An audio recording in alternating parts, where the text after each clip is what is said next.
نماز ہم کیوں نہیں پڑھتے؟ ہماری ہر چیز سلامت ہے، ہم ہر وقت اللہ تعالیٰ کو کہتے رہتے ہیں کہ اے اللہ ہمیں نماز پڑھنے کی توفیق دے۔ توفیق تو ہمارے پاس آلریڈی ہے، ہمارے ہاتھ سلامت ہے، ہمارے پاؤں سلامت ہے، ہماری ٹانگیں سلامت ہیں، ہماری آنکھیں سلامت ہیں، ہماری ہر چیز سلامت ہے، کوئی کیڑے نہیں لگے ہوئے ہمارے جسم کے اندر، ہم تندرست ہیں، پھر بھی ہم کہتے ہیں کہ اے اللہ ہمیں نماز کی توفیق دے۔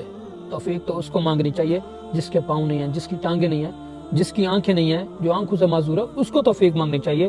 اس کو دقت ہوتی ہے نماز پڑھنے میں، اس کو دقت ہوتی ہے وضو کرنے میں، استنجا کرنے میں، راستے میں آنے میں، جانے میں، توفیق تو اس کو مانگنی چاہیے۔ ہماری تو ہر چیز سلامت ہے، جسم کا ہر کونا ہمارا ٹھیک ہے الحمدللہ اللہ کے شکر سے، پھر بھی ہم کہتے ہیں کہ اے اللہ ہمیں نماز کی توفیق دے۔ کیوں؟ آخر کیوں؟ یہ تو ہماری اپنی کوتاہی ہے نا کہ ہم نماز نہیں پڑھتے اور توفیق اللہ تعالیٰ سے مانگتے رہتے ہیں۔ اللہ تعالیٰ کی توفیق تو ہر بندے کے ساتھ ہوتی ہے ہمیشہ۔ اللہ تعالیٰ کب کہتا ہے کہ میرا انسان شیطان کے راستے پر چلے؟ وہ تو کہتا ہے کہ انسان سیدھے راستے پر چلے۔ اللہ تعالیٰ تو ہمیں کہتا ہے کہ میں نے آپ لوگوں کے لیے جنت بنائی ہوئی ہے۔ اور اس کے علاوہ جو نماز پڑھتے بھی ہیں علالت ہو کے، اس کے علاوہ جو ہے نا لیٹ کرتے ہیں، جماعت کے ساتھ نہیں پڑھتے، اللہ تعالیٰ نے بار بار قرآن میں کہا ہے کہ ہلاکت ہے ایسے نمازیوں کے لیے۔ اللہ تعالیٰ نے غصے میں کہا ہے کہ ہلاکت ہے ایسے نمازیوں کے لیے، ہلاکت پہ ہلاکت، جو نماز میں سستی کرتے ہیں۔ دیکھیں نا نماز کا نام کیا ہے؟ نماز کس چیز کے لیے بنی ہوئی ہے؟ نماز بے حیائی سے، برے کاموں سے روکتی ہے نماز۔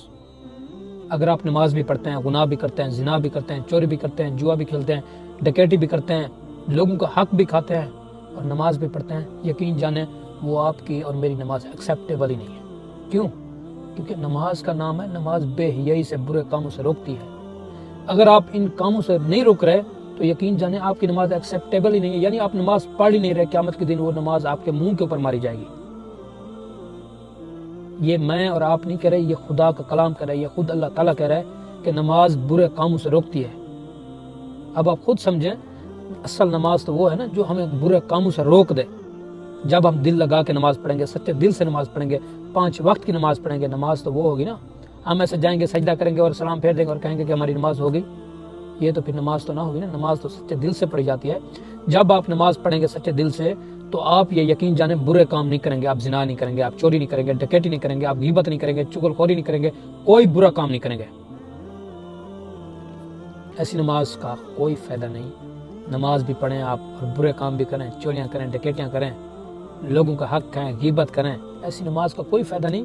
ایسی نماز قیامت کے دن آپ کے منہ کے اوپر ماری جائے گی، کوئی قابل قبول نہیں۔ اصل نماز تو وہ ہے نا جو اللہ تعالیٰ کہتا ہے کہ بالکل یہ نماز آپ کو اچھائی کی طرف لے کے جاتی ہے، برے کاموں سے آپ کو پرہیز کرواتی ہے، رکواتی ہے۔ تو آپ خود بتائیں، اب ہم نماز بھی پڑھ رہے ہیں اور ساتھ برے کام بھی ہو رہے ہیں،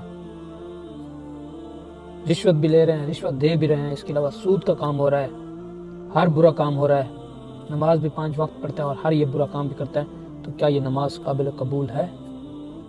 نہیں ہے قابل قبول۔ خدا کے لیے اپنی نماز کے لیے اچھا وقت نکالیں، اچھا ٹائم نکالیں اور ان برے کاموں کو چھوڑیں۔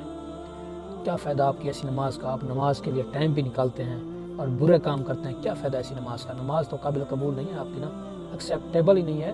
آپ یہاں سے سمجھیں کہ جب آپ کو نماز برے کاموں سے نہیں روک رہی تو سمجھیں، سوچیں کہ وہ آپ کی نماز قبول ہی نہیں ہو رہی،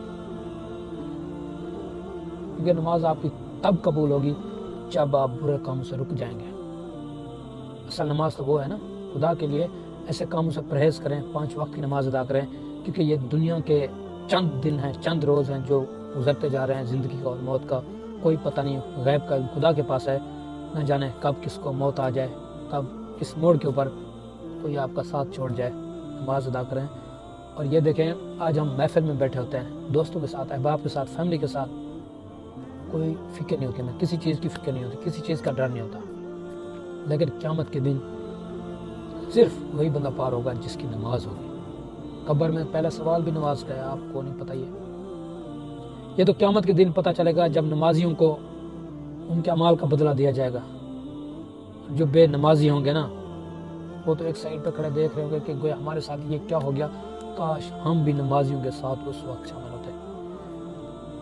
جنت اور دوزخ کے درمیان ایک شیشے کی دیوار ہوگی، تو اس کی دوزخ میں چل رہے ہوں گے، جنتی جنت میں عیش کر رہے ہوں گے، جنتی لوگ دوزخیوں سے پوچھیں گے کہ گویا آپ لوگوں کے ساتھ کیا ہوا ہے،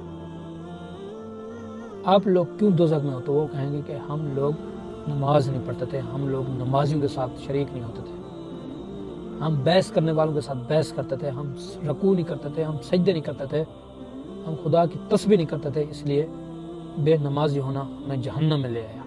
خدا کے لیے یہ زندگی کے چند دن ہیں، ان کو ضائع نہ کریں۔